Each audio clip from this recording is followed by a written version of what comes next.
सोलन जिला के ओछघाट क्षेत्र में देर रात एक ऐसा खौफनाक मंजर सामने आया जिसने ग्रामीणों की सांसें रोक दी।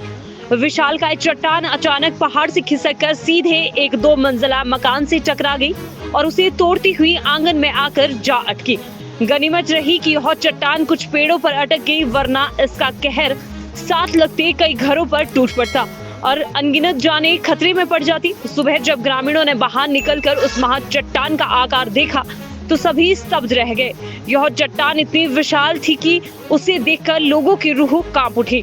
ग्रामीणों ने प्रशासन से तत्काल प्रभावी कदम उठाने और भविष्य में ऐसी घटनाओं से बचाव की ठोस योजना बनाने की मांग की है।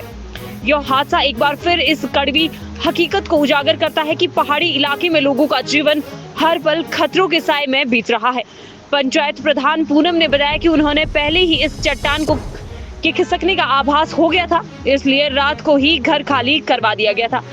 इसी सतर्कता ने पूरे परिवार की जान बचा ली। उन्होंने बताया कि आवश्यक जानकारी और लेटेस्ट अपडेट्स के लिए चैनल को फॉलो करें। नमस्कार, मैं पूनम ग्राम पंचायत ओछघाट से मैं प्रधान हूँ और हमारे जो पंचायत क्षेत्र में बहुत भारी नुकसान हुआ है भारी वर्षा के कारण।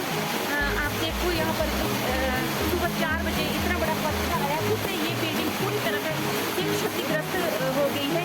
ये किरण शर्मा का घर है जिसको कल हमने सुबह ही खाली करवा दिया था। उनकी एक छोटी सी हैंडीकैप की थी, इसमें बेटी रहती थी और किरण शर्मा रहती थी, तो वो यहाँ पर किसी के घर में वहाँ पर वो चले गए हैं और वो सुरक्षित है। लेकिन ये घर जो पूरी तरह से क्षतिग्रस्त हो चुका है और इसी प्रकार से यहाँ पर ओछघाट में ही ललिता शर्मा का घर भी पूरी तरह से क्षतिग्रस्त हो चुका है। वहाँ मलबा उनके दीवार को फाड़कर अंदर आ चुका है और पूरी तरह से वो बिल्डिंग भी हमने परसों खाली करवा दी थी और पंचायत घर में हॉल में उनके जो जितने भी किराएदार थे उनको पंचायत घर के हॉल में हमने रखा था और इससे कोई जान तो सारी बच गई, लेकिन वो बिल्डिंग की क्षति हो गई है।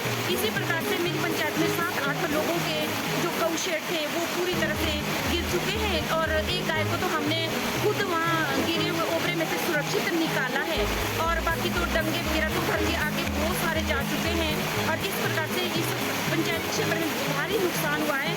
मेरा प्रशासन से भी यही अनुरोध है कि कृपया आप यहाँ पर आए, मौके पर आए और इन लोगों को जो भी सुविधा है वो उपलब्ध करवाएं। धन्यवाद।